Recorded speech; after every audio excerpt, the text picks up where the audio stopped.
As a beginner birder, there are going to be several species of birds that can easily be misidentified, and even I sometimes still make these mistakes from time to time, as these very common species can often be confused for much rarer species. So the first confusion species is going to be the house finch, and these finches are not actually native to the US. They are commonly found in Europe and I think Asia and maybe Africa as well, and they are often confused for the much rarer purple finch or the Cassin's finch. Now the Cassin's finch lives in mountainous areas of the western United States, while the purple finch does also breed in certain mountainous areas in the western United States. It also winters in a lot of the eastern and midwestern United States. Now the purple finch is actually kind of poorly named because it does not really have any purple on it, but a great way to separate it from the much more common house finch is by its red back. You can see here on the male, house finches do not have any red on their back. Now a house finch also has a much plainer face than the purple finch. You can see that especially on the females. This is the female purple finch, and then we have a female house finch here. And that is a great way to separate the females apart, as both these birds can be pretty easily confused. So just look for the plainer face on a house finch to separate from the purple finch. Now to separate from the Cassin's finch, habitat is going to be a great way to separate these. Same goes for the purple finch. House finches prefer much more built up in urban areas compared to the purple and Cassin's finch, which are going to be found deep in the forest and rarely ever in built up areas. Now to separate the Cassin's finch from the house finch, again the face of a female Cassin's finch is going to be plainer than that of a female Cassin's finch. Cassin's finch is larger and also has a bigger bill. The house finch's bill tends to curve a little bit, while on the Cassin's finch it is going to be straight. And overall the Cassin's finch's bill is larger than that of the house finch, and also the male Cassin's finch has some red on its back, unlike the male house finch. So the next confusion bird here is the brown-headed cowbird, and the cowbirds are very easy to mistake for especially red-winged blackbirds.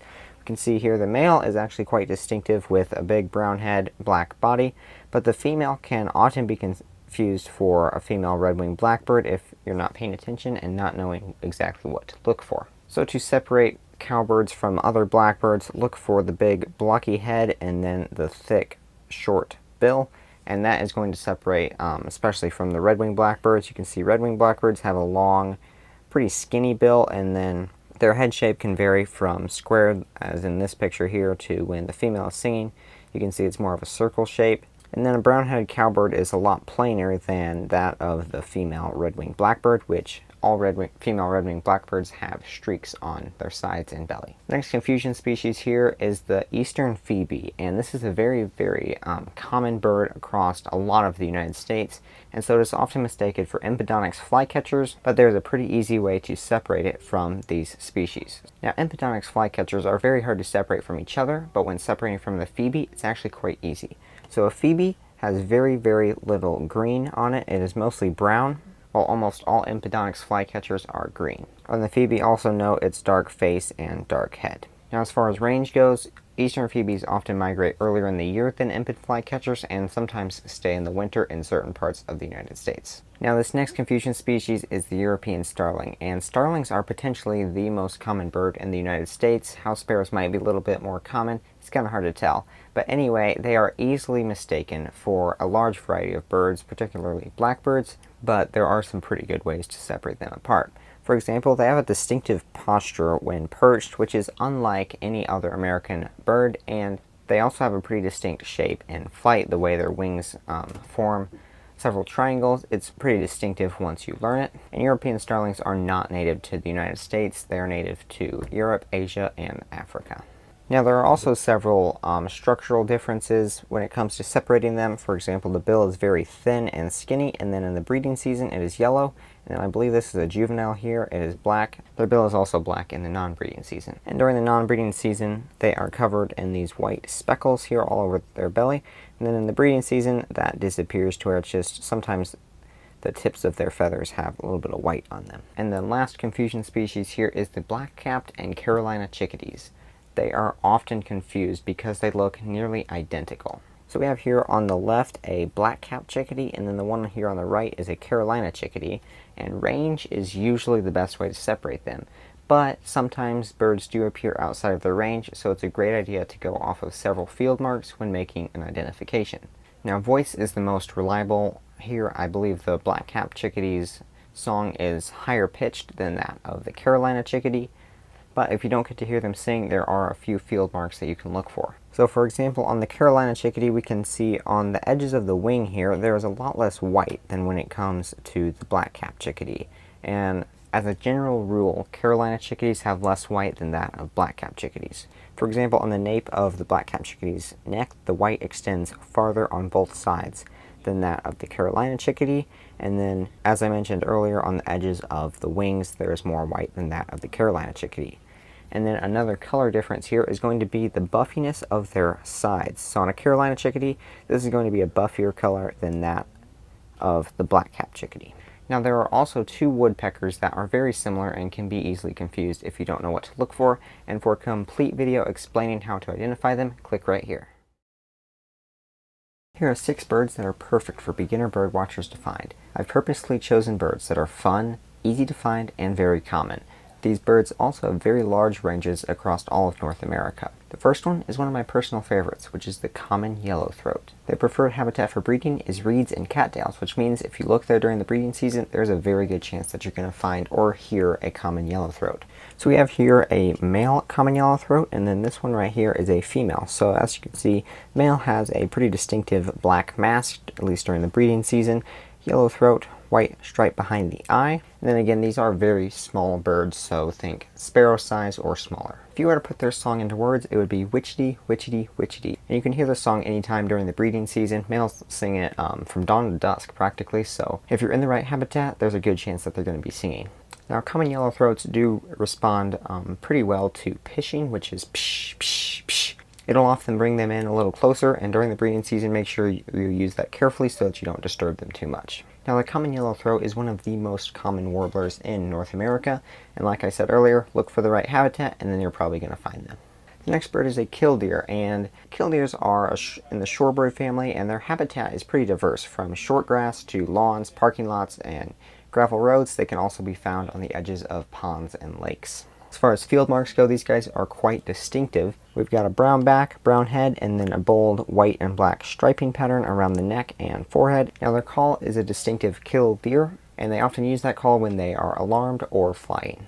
Another thing that this bird is known for is its broken wing display, where during the breeding season, after the parents have laid eggs and are watching over them, if you come too close to their nest, they're going to try and lure you away by pretending that they are injured, and this would work for predators, as they would see the injured bird and then go after that instead of the nest. And so if a bird is doing a broken wing display, it's probably not actually hurt, it's just trying to get you away from its nest, so be careful where you step. The next one is the meadowlark, and there's actually 3 species of meadowlarks in the United States and Canada: the eastern meadowlark, the western meadowlark, and more recently, the Chihuahuan meadowlark.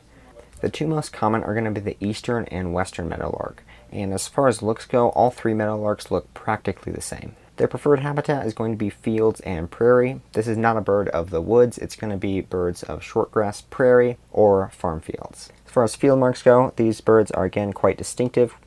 We have a bright yellow bird with some black on its chest. So this bird here is an eastern meadowlark, and then this bird here is a western meadowlark. So again, they look very, very similar, and the best way to tell them apart is by voice. All 3 meadowlarks have a fair amount of white in their tail feathers, and that is a great way to figure out if you're looking at a meadowlark or not at long range, because when they're flying, that white is going to be pretty prominent. And I would say the best way to find a meadowlark is to listen for their song. It is a very, very loud song, pretty complicated, hard to put it into words. Now, they often sing during the breeding season, and unlike most birds, will sing it all the way through the afternoon as well. And during the winter, they gather in large flocks, sometimes up to 100 or more birds. The next bird is the wood duck, and the males are quite colorful, while the females are a lot more dull, and that's because when they're taking care of the nest, they don't want to have very bright colors, as it could lead predators to the nest. As far as habitat goes, they're found in swamps, small rivers, and ponds, so unlike a lot of species of ducks, they're not going to be found on large bodies of water. So the best place to find them is swamps or wooded habitats, because they do, in fact, nest in trees. For field marks, if seen well, these are again quite distinctive. Males are very colorful, a lot of different colors on them, and then even if you don't get a good look at them, you can tell that they're a wood duck because they have an interesting head shape. See, a bit of a crest comes off the back here, and then overall just an odd oblong shape that is unlike other duck species. And then another way to tell if you have a wood duck when they're flying is the gray underwing right here contrasts a lot with the white belly. And that's a great way to separate them from other species of ducks as well. They also have an interesting whistle that they use in flight or when alarmed. And that is unlike any other duck. It's actually not a quack, it's more of a high-pitched whistle. Next bird is the American robin, and as far as habitat goes, they are found almost all over North America, with the exception of far northern Canada. And they are found year-round in most of that range, although through much of Canada they are only found there during the breeding season or summer. And during the winter, you're not as likely to see them because instead of eating worms in your yard, they're actually going to be found in wooded areas where they eat mostly berries.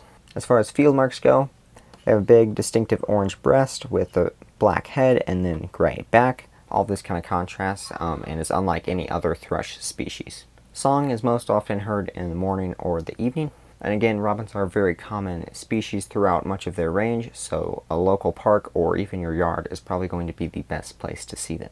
Next bird up is the northern cardinal, and now as far as range goes, these guys are found over much of the United States and Mexico, with the exception of a lot of the western United States. For some reason they are not found there. Maybe it's because they don't like the mountains. I don't really know for sure. But they are not found there, or if they are, they would be very rare. For field marks, they're pretty hard to mistake. Again, the males are bright red with a big crest, and the females are duller, but still the same shape and everything as the male. You can separate them from other species by their big orange bill and then red coloring. Now, for cardinals, both males and females sing, which is something that is very unique among birds. Usually it's just the males that sing. And you can listen for them in the morning or the evening. I've found that they're typically the very first birds to start singing in the morning and the last ones to stop singing in the evening. All the birds that I've just listed are all pretty easy to find and identify, but there are some very common birds that can actually be confused for other species, and so you should go watch this video next because I show you exactly how to avoid misidentifying them. So I'm here at Cave Creek Canyon in southeastern Arizona, and there's a lot of cool birds here. A lot of birds that you can only find here in the US at least. It's a lot of cool lifers that we could get today. I think I could probably get like 10 lifers. It's my first time here, so there's a lot of birds that I haven't seen. Got the elegant trogon right away. A lot of great pictures, followed it down the trail for a pretty long time, so I was able to get a lot of cool pictures. And it's a really neat bird to find right away. It was actually the very first bird that I saw today. And then right after that, got a bridled titmouse, which is another lifer.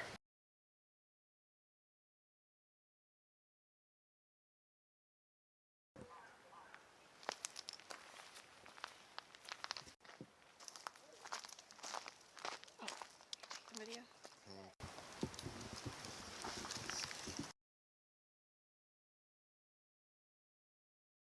So I just heard a northern flicker and an American robin, and there was also a black-throated gray warbler that I did not get to see, just heard it call several times. It's a pretty neat song, and I've only seen that bird once before.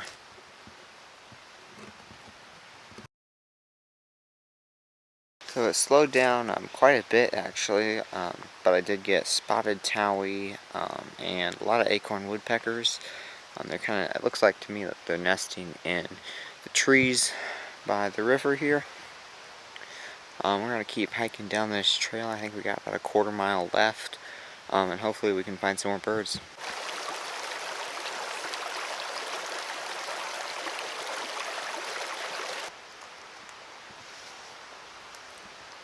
After finishing up at the South Fork Trail, we went to the Southwestern Research Station in Cave Creek Canyon. Here, they banned hummingbirds. I was able to see black-chinned hummingbird, Rivoli's hummingbird, blue-throated mountain gem, and a broad-billed hummingbird. All but the black-chinned were lifers. Right as I was leaving, I got a good look at a yellow-eyed junco. Cave Creek Canyon is one of the best places in the United States to find yellow-eyed juncos, and I was able to get some pretty good pictures. The next stop is Rustler Park. The elevation at Rustler Park is at 8,500 feet, which is significantly higher than all the other areas I have birded today. Here, I hope to find some higher elevation birds that I've never seen before. So here at Rustler Park, I got two species of juncos, the dark-eyed and the yellow-eyed, which is pretty unique because this is one of the few places in the US that you can see both of them. Rustler Park did not disappoint. Here, I got 4 more lifers. The best bird that I found here at Rustler was definitely the buff-breasted flycatcher. This is the smallest Empedonyx flycatcher in the United States, and you can only find them in southeastern Arizona. I found one in some shrubs and was able to follow it around for quite a while. Here at Rustler, I also saw a bunch of broad-tailed hummingbirds, one pygmy nuthatch, and a Townsend solitaire. So I'm here at Barfoot Park, looking for the Mexican chickadee. We did get it thanks to a birder who pointed it out for us. The Mexican chickadee is a pretty neat bird because you can only find it here in the Chuachua Mountains, and then I think there's a small mountain range in New Mexico that you can also find it in. For the United States, its range does go down in Mexico quite a bit. So it's a really neat bird there. Also heard a yellow-eyed junco here and saw some stellar shays.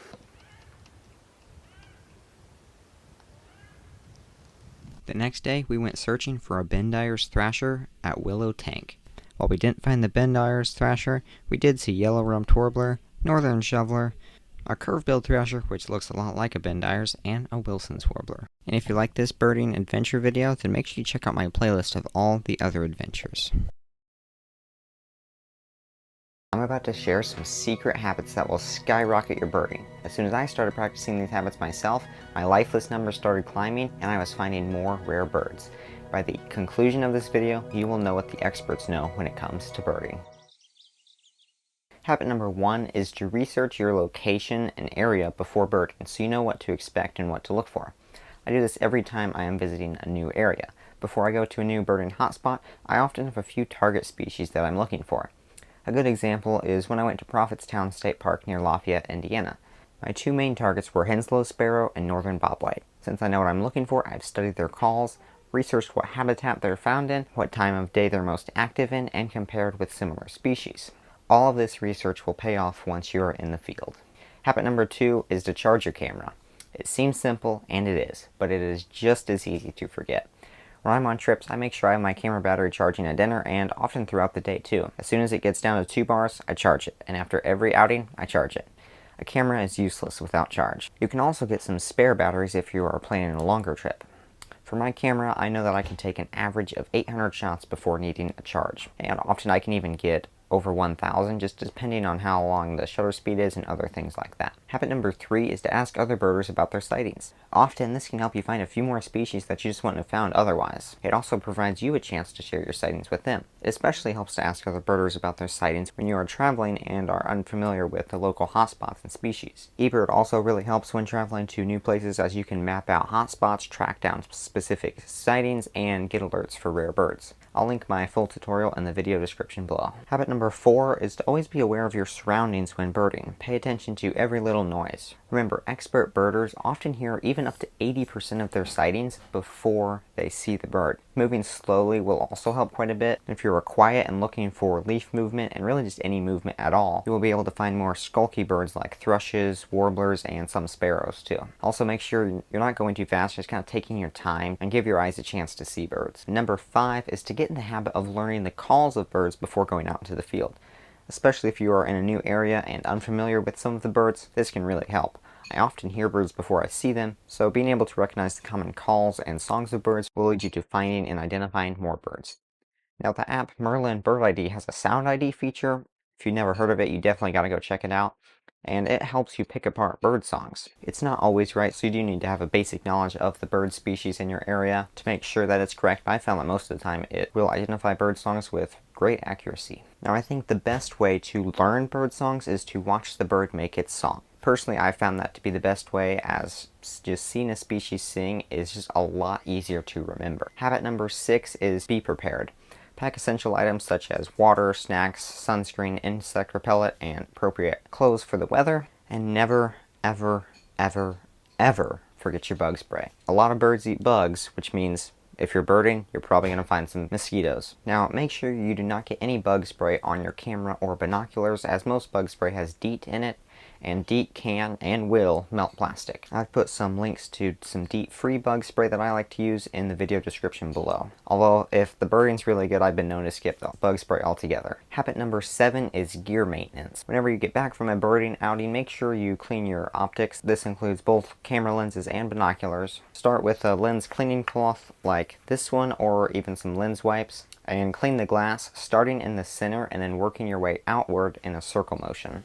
Once your glass is clean, give your camera or binoculars a quick wipe. I have a link to some lens wipes that I like to use for getting fingerprints and stuff off my camera lenses in the video description below.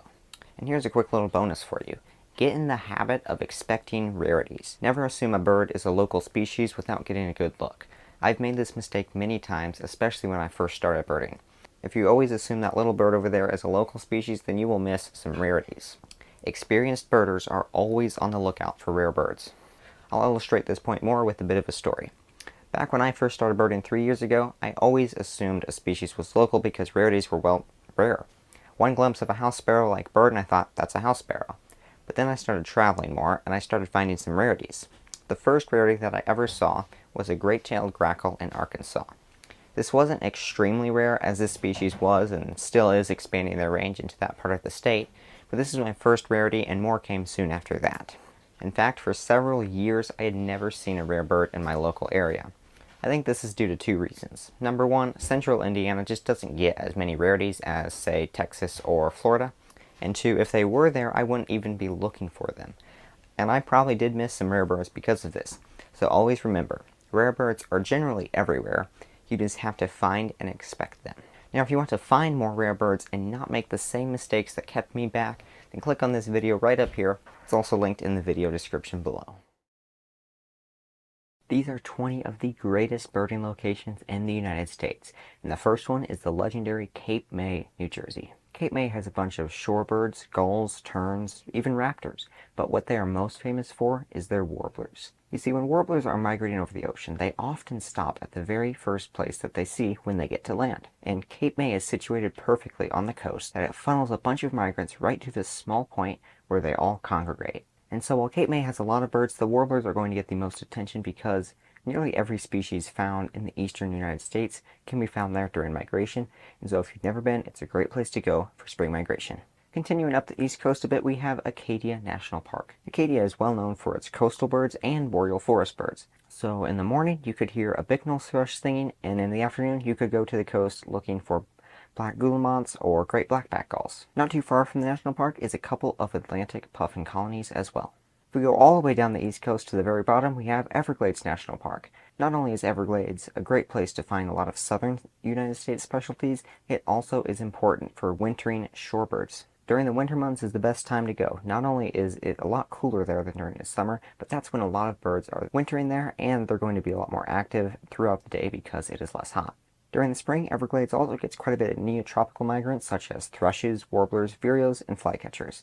During spring and fall migration, they also have a lot of raptors. On the other side of Florida is Fort DeSoto Park. Since it's on the coast, there's going to be a lot of birds in the springtime, as that's when a lot of neotropical migrants are coming north and resting and refueling on their way farther north. It also has a lot of shorebirds year-round. Next up is High Island. Since it's on the Gulf Coast, again, it's going to be a pretty big spring migration spot, and so while they do get a ton of neotropical migrants, making it one of the best places in Texas to witness spring migration, there's also a lot of wading birds such as herons, egrets, even roseate spoonbills. High Island is also one of the best places on the Texas Gulf Coast to find seaside sparrows. The Great Plains region is actually a surprisingly good birding spot, as both eastern and western birds tend to meet together. It's also a major migratory bird flyway, which means some of the best places are going to have the most birds at them during spring or fall migration. First one that I have is Cheyenne Bottoms Wildlife Area.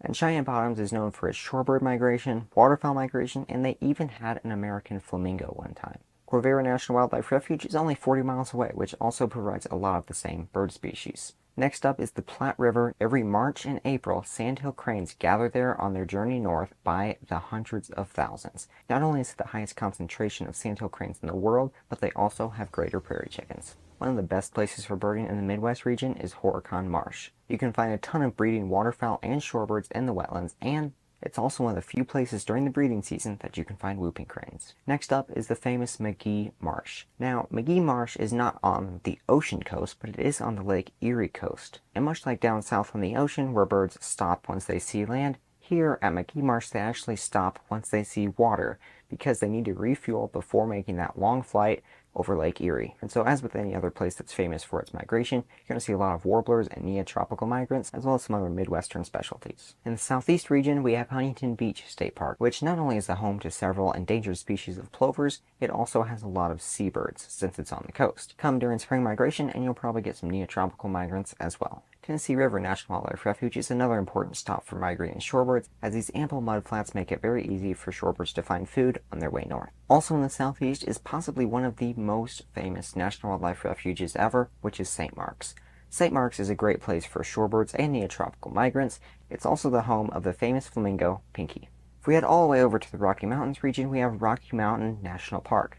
Not only is it the home of many western mountain species, it's also a great place to find alpine birds, such as the white-tailed ptarmigan. If we keep going west, we'll hit Bear River Migratory Bird Refuge, and as you could guess by its name, it is a great stop for migratory birds. Not only is it great for migratory birds, but it's also important for birds year-round.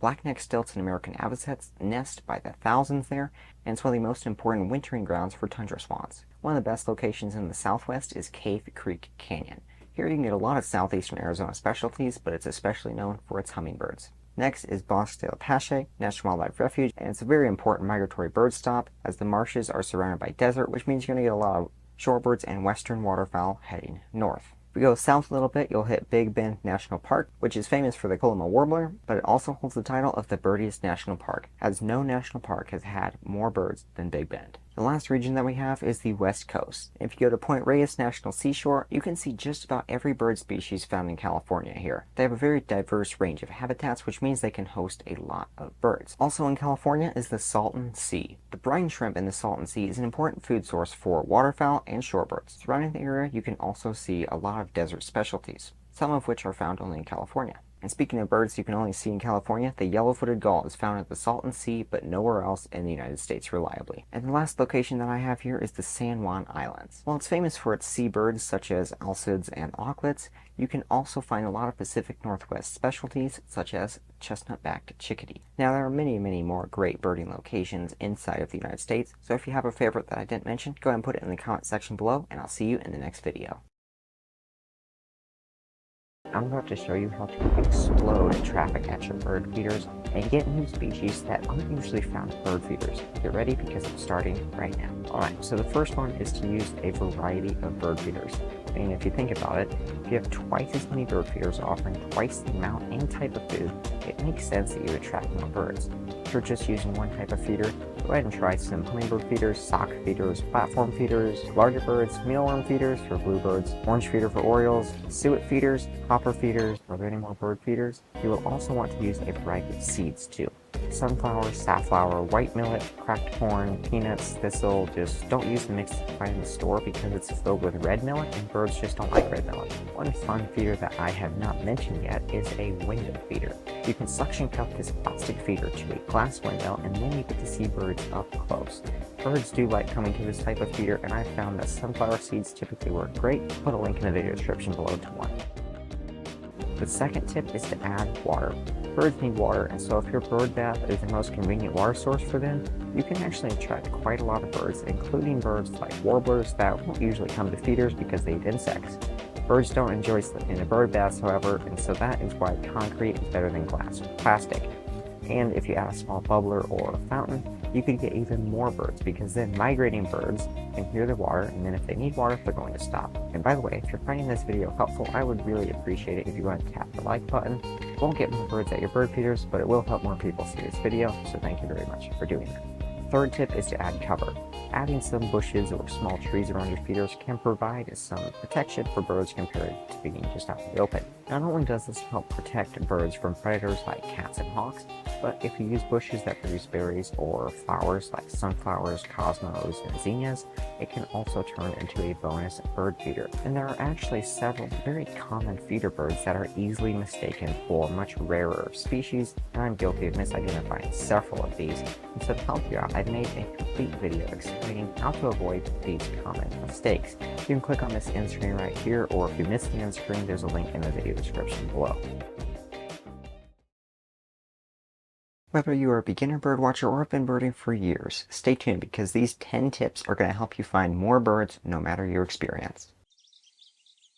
Everyone loves to spot owls, but did you know that there's actually a great way to find owls during the day? Here's how to do it. First, you gotta find birds that are making a racket. This could be a group of crows that are making an unusually large amount of noise, or some blue jays that are getting pretty riled up. And the reason they do this is they're trying to mob an owl to get it to fly away from their nesting area. And so when you listen for those birds, if they happen to be congregating around a tree or a bush, there's a good chance that an owl is going to be hiding inside that bush, and those songbirds are going to want it to leave. The same could work for hawks as well. And a couple months ago, I actually came across a great horned owl this exact way. Birding was not my primary purpose. I was just walking around, and I happened to notice that in this one tree, there was a bunch of birds that were just making a lot of racket. Like northern flickers, the eastern kingbirds, and the blue jays were all circling around this one tree, and they were making a lot of noise around it. So I went to go check it out, and at first, I didn't see anything, but then at the very top of the tree, I saw a great horned owl. And just a few minutes later, the great horned owl flew away, and so did the birds chasing after it. Second tip that I have here is to listen for and learn bird songs. Listening for bird song and then trying to find the bird based on where it's singing is a great way to find more birds, but if you can identify it by the song, you'll be able to identify a lot more species. In fact, I usually identify about 75 to 80% of my bird sightings are audio only, meaning I only hear them and I know exactly what species is singing. Now, while it might seem really hard to learn every single bird's song, here are a couple tips to help you out. Number one is it helps to put the bird's song into words. For some reason, this just helps the bird's song stick into your brain.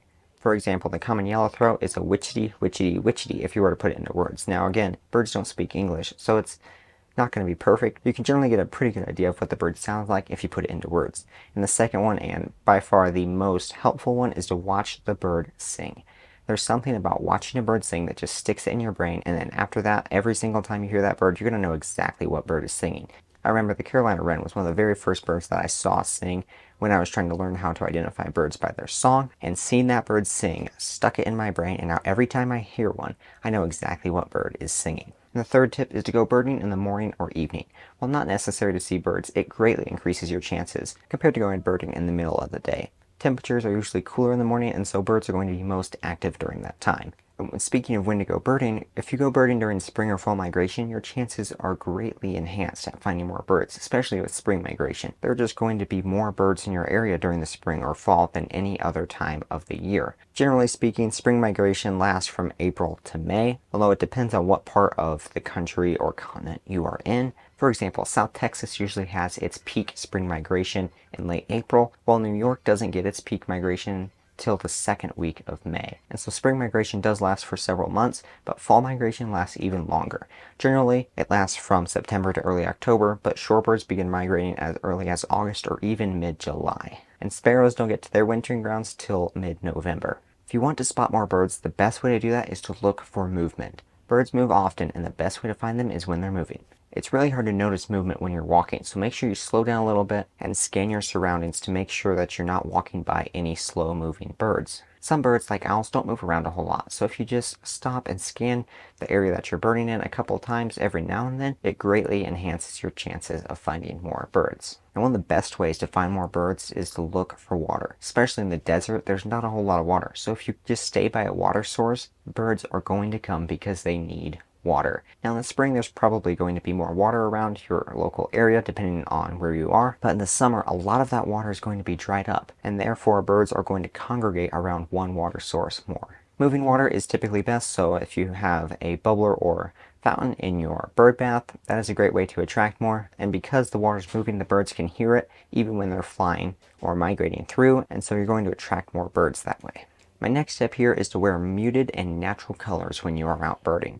There's a saying that good birders don't wear white, and that's because white sticks out and then birds can see you and then probably don't want to be right next to you, so they're going to go away from you, making it harder for you to find them.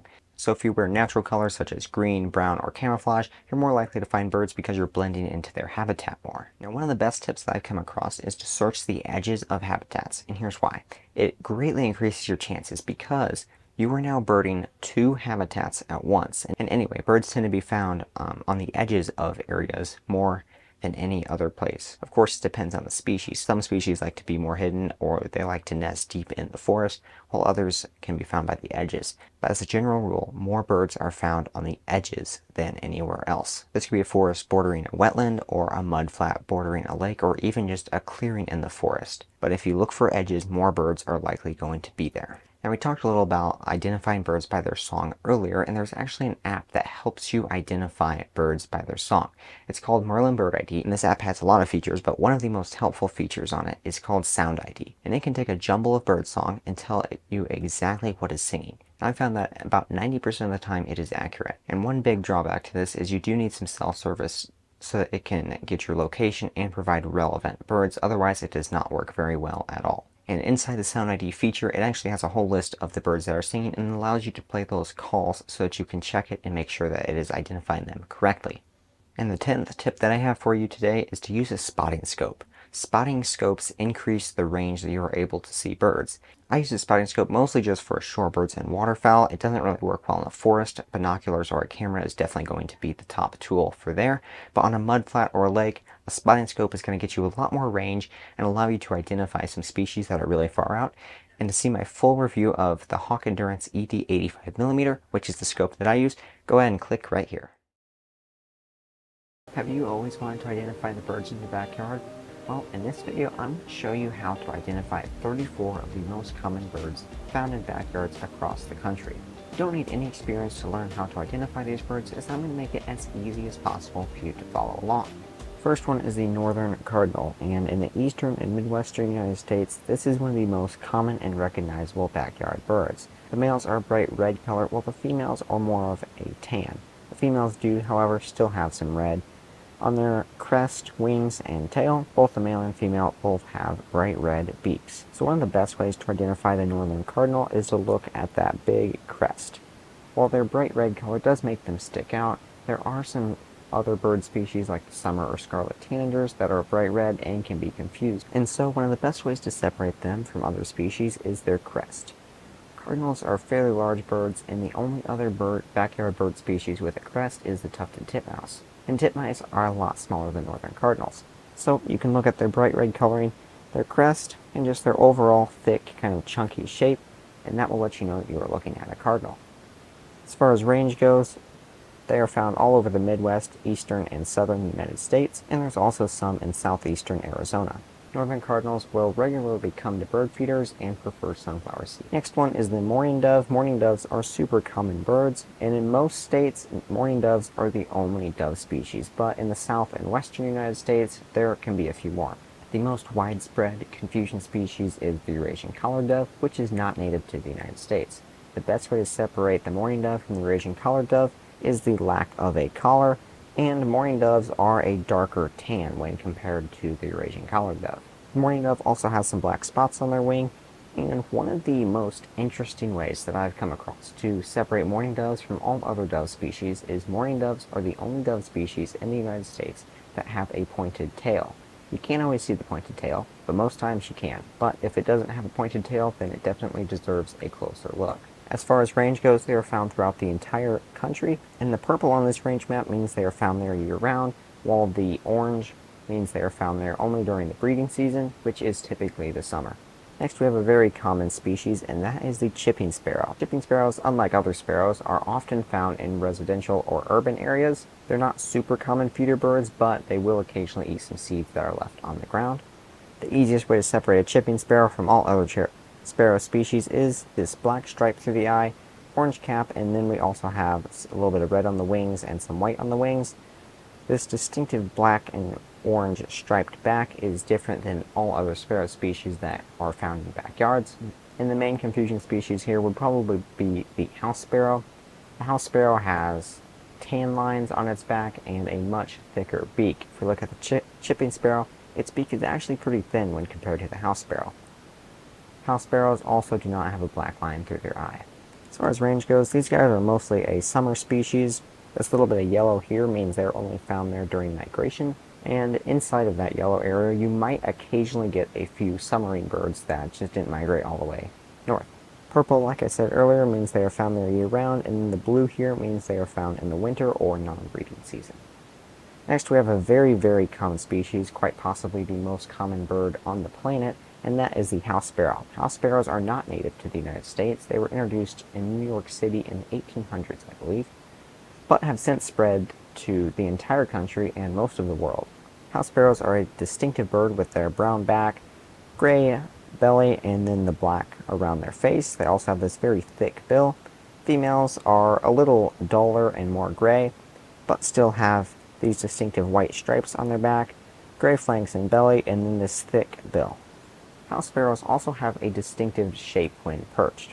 if you see a group of birds fly off into a bush and they all kind of group together in clumps, I can almost guarantee you that those are house sparrows. And so that can be a unique little behavior clue to help you identify them. And for range, like I said earlier, they are found throughout the entire United States. If we had a map of the whole world, you would see that they are found nearly everywhere. Next bird we have here is the distinctive blue jay. Blue jays are these bright blue birds with a black necklace.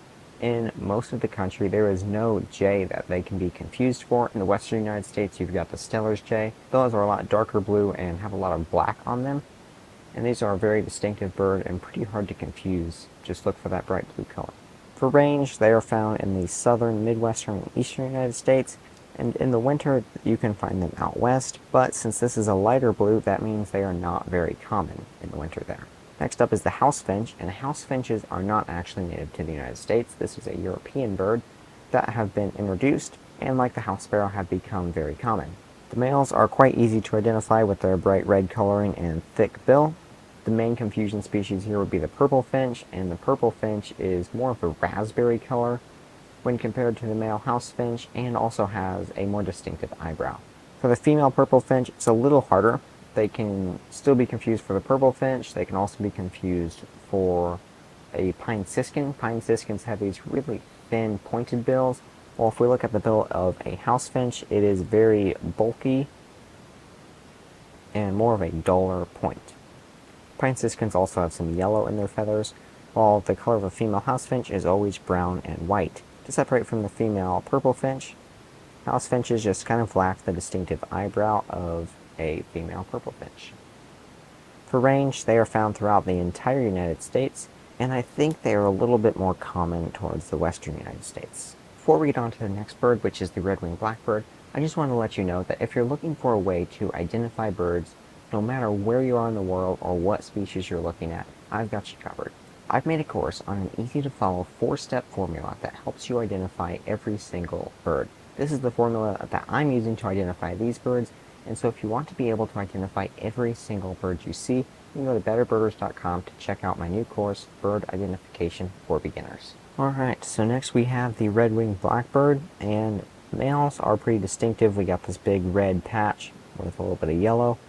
Big black bird, and in flight you can see this red patch. It's pretty distinctive. There are some other blackbirds that you can confuse for the red-winged blackbird, but just look for that big red patch and you're pretty much all set. The female is a little bit more confusing. There are a few more species you can confuse it with, such as cowbirds. Look for this thin pointed bill on the red-winged blackbird, white eyebrow, and then just very streaked belly. Brown-headed cowbirds are a pretty big confusing species for red-winged blackbirds, and they have a very thick bill, so look for that thin bill and you'll be good to go. As far as range goes, we got a very common species here, found year-round throughout most of the country, and then in the north they are only found there during the breeding season. Next bird is the American goldfinch. Again, pretty distinctive bird. We got a thick orange bill, black cap, yellow body, and then these two white wing bars can be pretty helpful. When it comes to confusion species, the big one here is the lesser goldfinch if you live in the south. Otherwise, there really isn't that many. The lesser goldfinch has a lot more black on it when compared to the American goldfinch. A potential problem with goldfinches is they look very different depending on what time of the year. We have here on the left a female American goldfinch, but this one on the right is not a female or a juvenile. It is actually a male, just like this one right here. But this picture right here was taken during the fall or winter, and so this bird right here has non-breeding plumage. And so in the fall, after the breeding season, male goldfinches are going to molt into a different set of feathers that are then a different color. In the spring, they'll molt back into their breeding plumage, but for the fall and winter, they look just like the female. Now, goldfinches are pretty distinctive if seen well, but if you don't get a good look at them, the best way to separate them from other finches like the house finch is to look for these white wing bars. If you notice, the house finch did not have any white on its wings, so if you see any white while a finch is flying, that means it is a goldfinch. For range, we have a very widespread bird depending on the time of year, found throughout much of the Midwest and Eastern United States throughout the entire year, the southern and part of the western United States during the winter, and then up north during the breeding season. And now for the very first woodpecker on this list, we have the downy woodpecker, a very common and cute backyard bird. Best way to identify is to look for that white belly, and then we've got this white stripe on the back. That'll separate it from almost all other woodpeckers except for the hairy woodpecker, and I'll get to how to separate it here in a little bit. But first, I just want to pay a little bit of attention to the difference between the male plumage and the female's plumage. The male has this bright red dot on the back of its head, while the female does not. This is true for almost all woodpecker species. The male is going to have some more red on its head or body than the female does. One of the best ways to separate them is to look at their bill length. On a downy woodpecker, they have a much shorter bill than that of the hairy woodpecker. The general rule of thumb is the hairy woodpecker's bill covers roughly the length of its head, while the downy woodpecker is barely even halfway across the head. Size is also a good way to separate them, but size can be just really tricky to judge, depending on how far away you are from the bird. For range, we have a very widespread bird that is generally less common in the south, and in the southwestern United States is virtually non-existent. Another woodpecker here is the red-bellied woodpecker. It gets its name after this little bit of red coloring on its belly, and while you might notice its bright red head and think that it should be named the red-headed woodpecker, it actually has a little bit of red on its belly, and the red-headed woodpecker is already taken. Throughout most of its range, the red-bellied woodpecker is very distinctive. We have this distinctive laddered back and then red head with the white belly and a very long bill. It's very hard to confuse this species unless you're in Texas, which also has the golden-fronted woodpecker, and golden-fronted woodpeckers look a lot like this woodpecker. They just have a more gold head. For range, it's mostly a midwestern and southern bird, and in the western United States, you will probably never see it. Next one is the tufted titmouse. Very cute gray bird with some orange on its sides. We also have this distinctive crest, which gives it a very distinctive shape that you can easily identify it from. We've got a very short bill and a fairly long tail. This is a very active bird that moves around a lot. You'll rarely ever see them just perching still, and they are very common at bird feeders. And for range, we have another midwestern bird, and Texas has another titmouse, the black-crested titmouse. If seen well, it's very easy to separate a black-crested titmouse from a tufted titmouse. However, there is one problem, and that is tufted titmice and black-crested titmice will hybridize. So in most of Texas, you have these very confusing hybrids that are extremely hard to identify, but if you don't live in Texas, then you don't have to worry about that at all. Next up, we have the Carolina wren. We got a brown wren with a white eyebrow. That's pretty distinctive. I can't really think of any birds that could be confused for the Carolina wren. If you don't get a good look, I guess it could be confused for the house wren just because their shape is pretty similar. Wren family all has very distinctive shapes that you can easily tell that they are a wren. The Carolina wren has a brown back and some brown on the belly, which will separate it from almost all other species of wrens. And the only other wren to have a white eyebrow in the United States is the winter wren, which occasionally has a pretty faint eyebrow.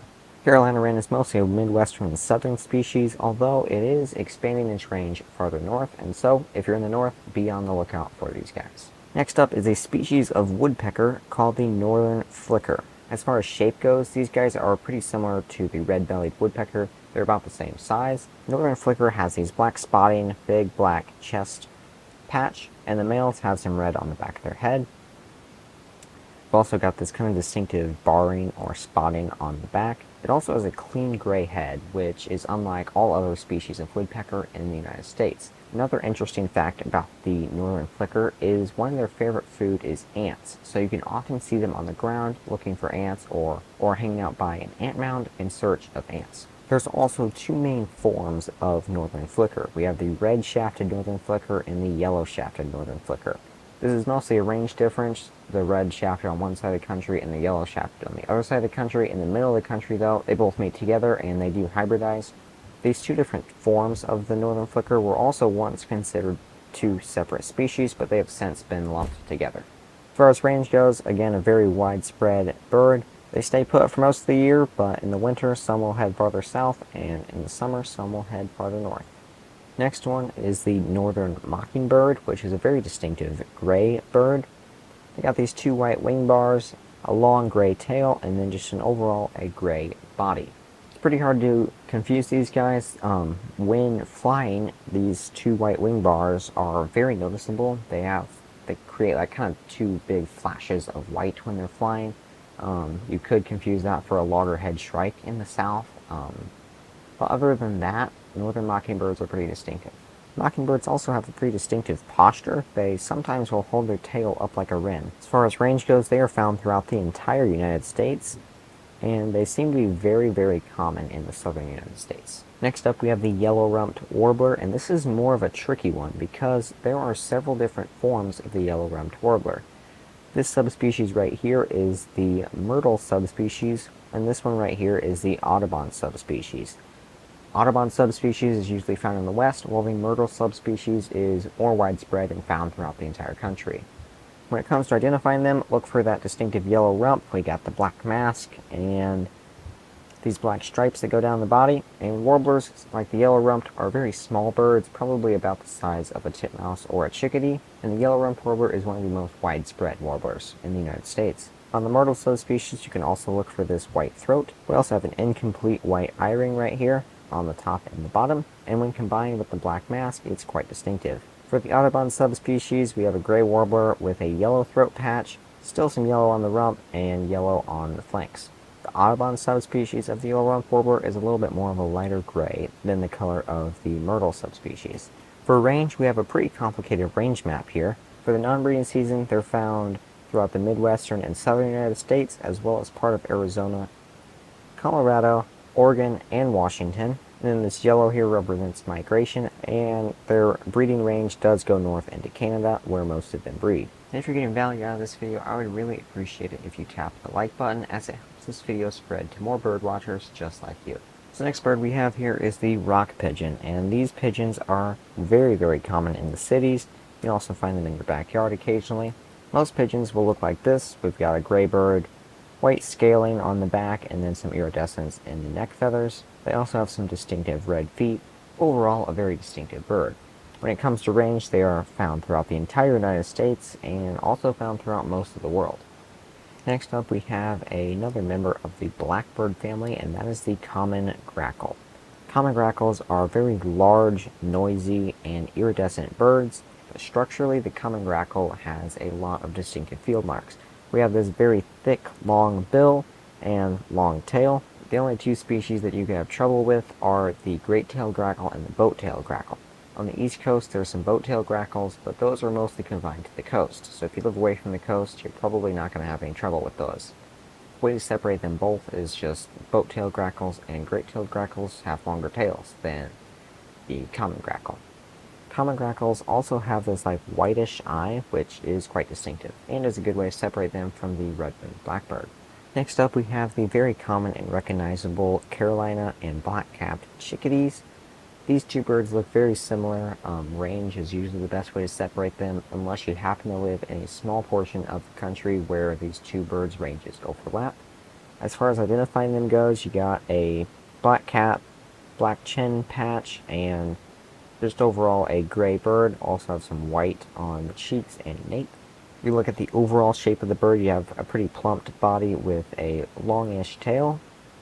Here's the two birds side by side. Here on the right we've got the Carolina chickadee, and on the left we have the black-capped chickadee. The main way to separate them is black-capped chickadee is just more white, especially on the flanks and behind the neck. Another good way to separate them is by voice. Here is the range of the Carolina chickadee, and then here's the range of the black-capped chickadee. So as you can see, there's a bit of overlap between these two, and these two birds do hybridize in that range, making it pretty confusing to separate them, but in most places they're pretty easy to identify. The next bird is the gray catbird. We've got a dark gray bird with a black cap. There's really not very many species that this can be confused with. Just pay attention to black cap, long black tail, and then just a pretty dark bird. The reason they're called a catbird is because some of their calls do sound a lot like cats, so if you think you hear a cat in the bushes, it could be one of these guys. For most of the country, this is a summer bird. They migrate farther south to spend the winter, but on the East Coast they can be found there year-round. We have a sparrow next, and that is the white-throated sparrow. There's a lot of field marks on this bird, so I'll try to break it down as slowly as possible. So first up, we have its namesake white throat. We also have a brown back with some white tips on the feathers. We can also look at its white eyebrow here and This little bit of yellow right here is in an area called the lore. And depending on what part of the country you're in, the amount of yellow on here could be different. We also have a black head with this white stripe running straight down the head. If we just kind of zoom out a little bit and look at the overall body shape, we see a pretty plump bird with a long tail. The white crowned sparrow, which is its main confusing species, it has a more elongated and upright posture, while the white-throated sparrow kind of seems more tucked in. Here's another example of some lore variation. As you can see, the yellow on this bird is a lot more significant than the last bird. For range, this is a winter bird for most of the country. In certain places on the East Coast, though, they can be found there year-round. The majority of the population breeds farther north in Canada. The next bird is the common eastern bluebird. This is the most widespread bluebird of the country, and it's pretty distinctive too. We've got a bright blue back and then a chestnut flank and chest. The female is a little bit duller, but still has this chestnut chest and blue back. Bluebirds are members of the thrush family, which means they have a more upright posture when compared to species like the chickadee. And so a good structural field mark is to look at their head, which is pretty upright and rounded. They also have a pretty thick bill.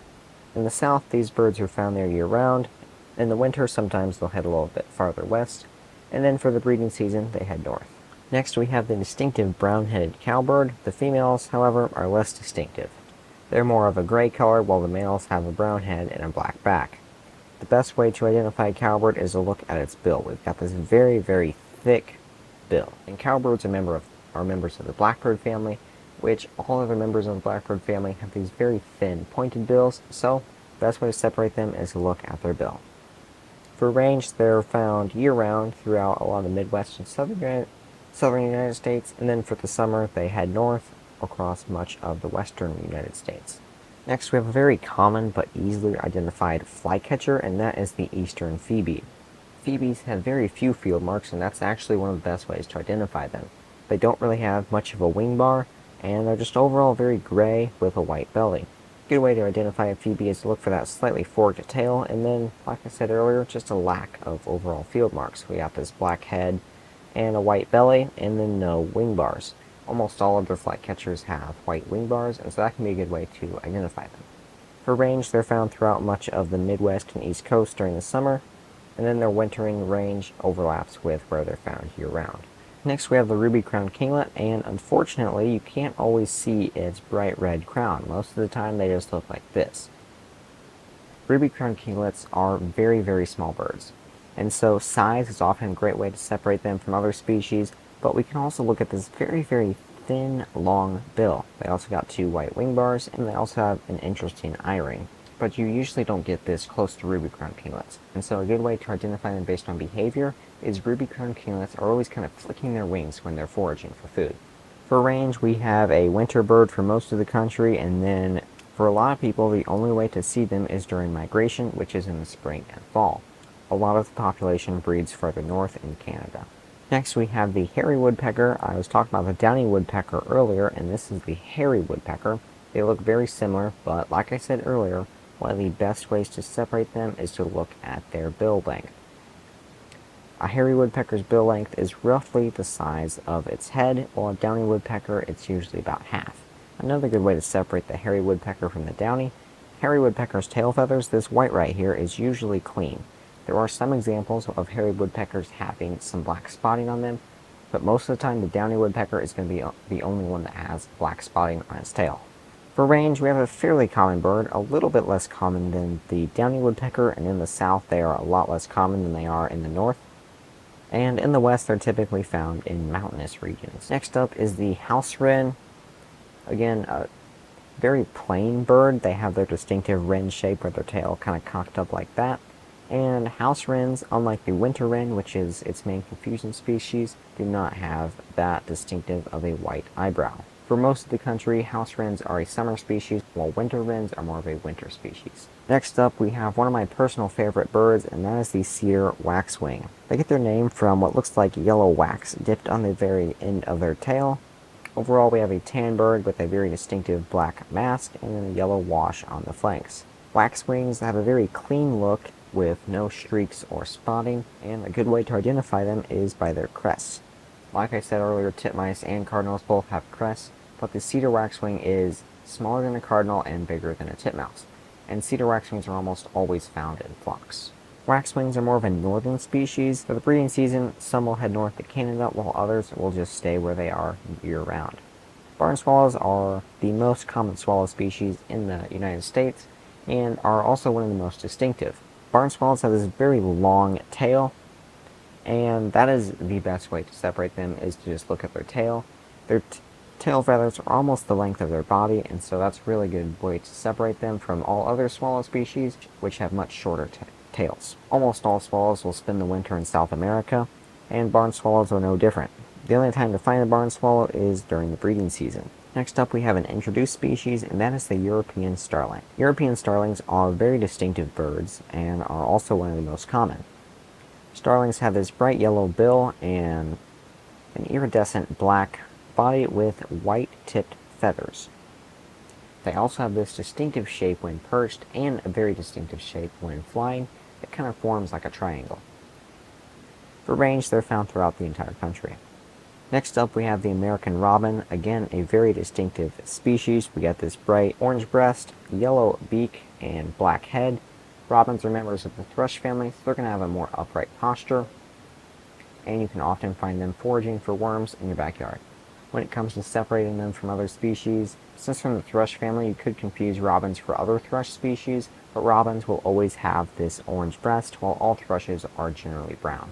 And contrary to what most people think, robins do not actually show up in the spring. Throughout much of their range, they are found there year-round. They do migrate north in the springs, in the northern United States and especially Canada, but throughout much of their range, they are found there year-round. Typically, their diet will shift from earthworms in the summer to berries in the fall and winter. Speaking of winter, we have a winter bird here, and that is the dark-eyed junco. This is the most common subspecies, and this is the slate-colored subspecies. We have a black sparrow with white belly and then this distinctive pink bill. Overall, the slate-colored subspecies of the dark-eyed junco is quite distinctive. The problem is that there are a lot more subspecies. We have the slate-colored subspecies, the Oregon subspecies, I believe this is the red-backed subspecies, this is the pink-sided subspecies, and then the gray-headed subspecies. Throughout all those subspecies, their structure is the same. We have a plump sparrow with a long tail and a pink bill. Like I mentioned earlier, these are mostly winter birds. However, in the western United States, which is where most of the subspecies are, they can be found there year-round. All of the eastern United States is going to have these slate-colored subspecies, and there's also another subspecies, I believe it's the cismontis subspecies, which is pretty rare but occasionally seen in the Midwest. Next, we have a common nuthatch species, and that is the white-breasted nuthatch. A very distinctive bird with a black head, black nape, and this very long bill. A good way to separate nuthatches from all other species is to look at that bill, very thin and very long. And when a nuthatch is on a tree, they kind of climb their way around it, which the only other bird that would do that is either a nuthatch or a brown creeper. As far as range goes, they are found year-round throughout much of the country, and in the Great Plains region, they are occasionally found there during the winter. Next bird is the American crow, and crows are a very common species found throughout almost the entire country. There are a few confusion species here. The most common is going to be the fish crow, found in the southern and eastern United States. There's really not a great way to separate them. Best ways to separate by sound, but that's pretty complicated, and I'm not going to get into that here. As far as range goes, they stay put throughout most of the year. Occasionally in the winter, you could get some that go a little bit farther west in Texas and New Mexico, and then during the breeding season, some will head north. Next bird is the brown thrasher, and this is a very common species, especially in the south. Very distinctive too. So we have a overall brown bird with an extremely long tail. It's very easily noticeable. Brown thrasher also has black spots up against a white belly, and then a very long bill. Brown thrashers will sometimes be out in the open, but most of the time you're going to find them deep in the thickest brush. So when you're trying to identify them, look for that long bill, brown back, and then the very long tail. As far as range goes, they're found year-round in the south and head farther north in the summer, and then in Texas they are only found there in the winter. And the last bird that we have here is the turkey vulture. There's only one vulture species that this could be confused with in the country, and that is the black vulture. Black vultures have shorter wings and also have silvery wingtips, unlike the turkey vulture. Black vultures are also found only in the south. The best way to separate a turkey vulture from a hawk is turkey vultures typically hold their wings in a V shape, and turkey vultures are all black except for the little bit of red on their head, while hawks are often red, white, gray, and many other colors. While you might not notice it, turkey vultures actually head south in the winter. They come north during the breeding season and are found year-round in the southern United States. So that's all the birds that I got for you, and if you want to go deeper into bird identification, make sure you go check out my course, Bird Identification for Beginners, where I lay out a easy-to-follow 4-step framework for identifying every bird that you see. So go to betterbirders.com to get started on your journey to becoming a master at bird identification today.